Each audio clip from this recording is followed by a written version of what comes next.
ago. His name was Tariro. Tariro hailed from Zimbabwe. But Tariro was not as normal as her peers. She had little stumps for fingers, for both of her hands were little stumps. She had a little stump with which to hold her pencil. And the left hand was just as bad as the right hand. But Tariro was such an inspiration to me that she is one of my learners of the many years that I've taught for 52 years. So she didn't find it a problem to write. And to my surprise also, Tariro could write better than most of the children in my class. She had one of the neatest handwritings. God had really blessed this little girl. And then, when it came to playing, Tariro would run just like a normal child because she didn't see herself as disabled. She also had little stumps for feet. And she was wearing a special boot on both feet. But when playing, she played with the other children, and she was not afraid of anyone. Very bold little girl too. But Tariro was not an SDA. She came from a non-SDA home. Her parents chose our school because at our school, no one was allowed to say anything negative to the next one. And if you were found out, you had to go to the office. And you know what the principal did? He prayed with you. And everyone, most children didn't want to go to the principal's office because he was the kindest man that I've ever come across in my teaching experience. So, while she was in my class, I did my part of sharing Jesus with her.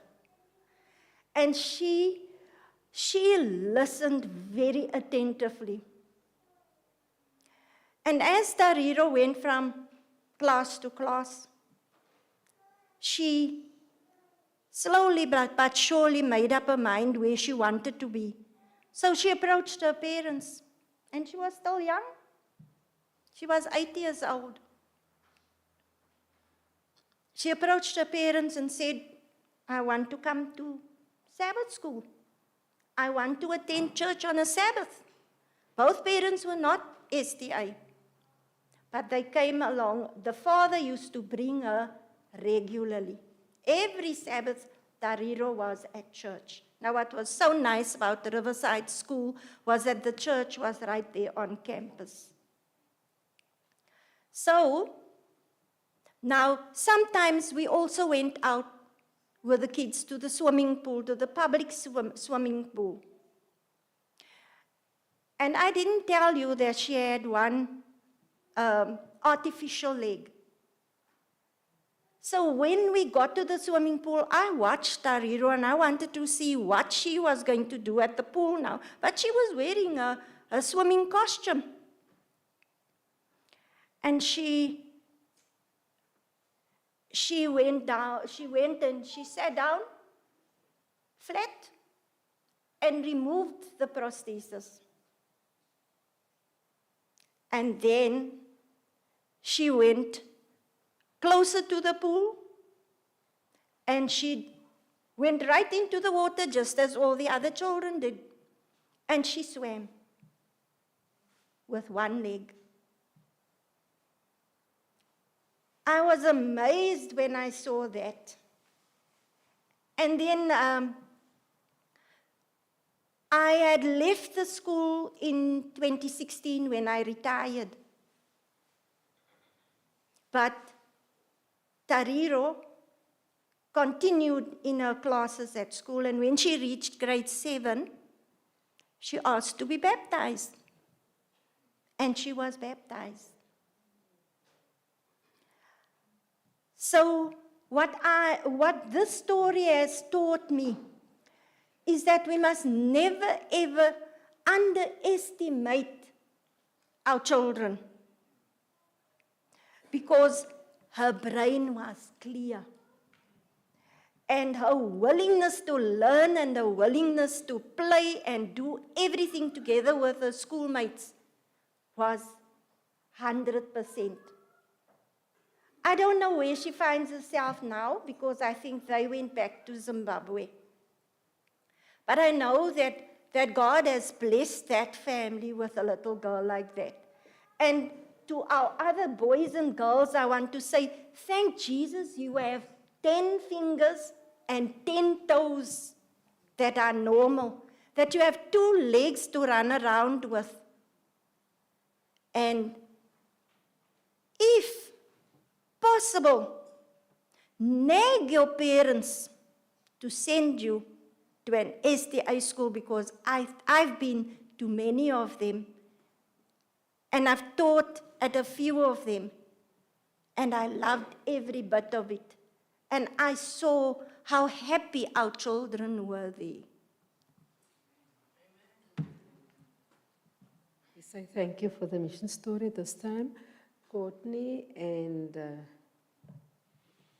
can you just take up the mission offering, please, and the birthday offering?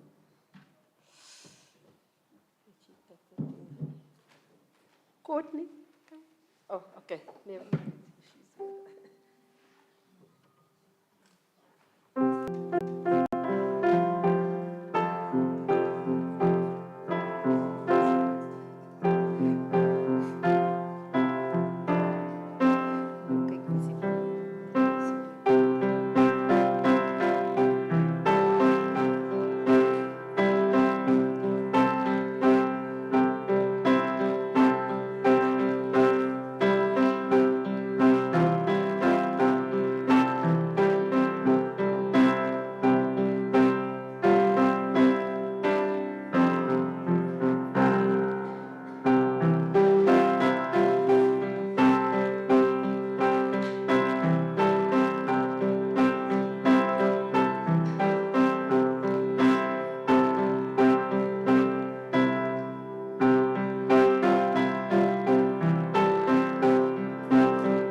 Morning, church.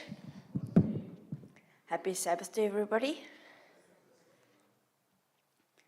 Okay, we've got birthdays for this week.